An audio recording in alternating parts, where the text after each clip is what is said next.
The Huge Bag of Worries by Virginia Ironside. Jenny had always been happy. She had a lovely mum and dad, a great brother, well, most of the time. She had a best friend at school and she liked her teacher. And then, of course, there was Loftus. But recently she had been getting gloomier and gloomier. It wasn't just one thing, it was everything. She was worried that she was getting too fat, that Loftus had fleas, and that her best friend was going away. She worried that she was getting bad marks at school, and she thought she heard someone whispering about her in the playground. She worried when her mum and dad had an argument. She even worried about wars and bombs, until one day she woke to find a huge bag of worries. The bag followed her everywhere, to school, to swimming, to the toilet, and it stuck by her even when she was watching TV. She tried ignoring it, but it didn't work. She tried throwing it away, but it always came back. She tried to lock it out, but when she got back to her bedroom, there it was, waiting for her. It was like a horrible shadow she couldn't get rid of. What could she do? She asked her brother for help, but he was busy with his computer game, and all he said was, "I don't know what you're talking about. I don't have any worries." After that, she didn't feel like asking anyone else.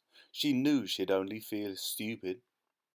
Mum would probably say, "You've got no worries that I can see. You're a lucky girl. You've got your health, your friends, your family. What more do you want?" So she decided not to tell her.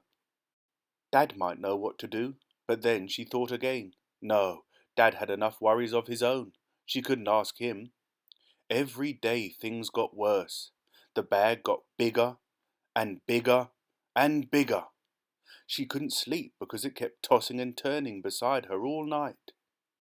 To make matters worse, the bag dragged around her feet so much when she was walking to school that she was late and the teacher was cross. Jenny couldn't tell her what had happened, and anyway, she knew what she would say. "You've got too many worries. In future, leave that bag at home." When Jenny told her best friend about the bag, she suggested that Jenny lock it up in a cupboard and try not to think about it. "That's what I do," she said. But it just didn't work. Even Loftus couldn't help. He tried his best and barked like mad, but the bag stood its ground. One morning Jenny woke up, got dressed and walked down the road. She had had enough. The tears started rolling down her cheeks. She sat on a garden wall and put her head in her hands. She thought she'd have to live with the bag forever. Then she heard a voice and, looking up, she saw the kindly face of the old lady who lived next door.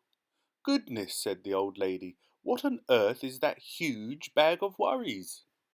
Through her tears, Jenny explained how it had followed her for weeks and got bigger and bigger and just wouldn't go away. "Now, let's just open it up and see what's inside," said the old lady.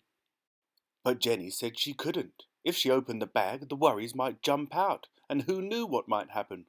"Nonsense," said the old lady firmly. "There's nothing a worry hates more than being seen.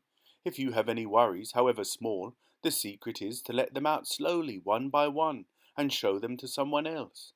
They'll soon go away." So Jenny opened the bag.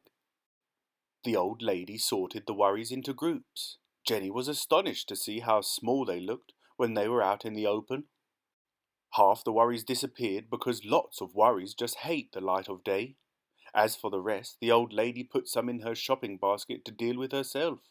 Some she sent packing because she said they belonged to other people.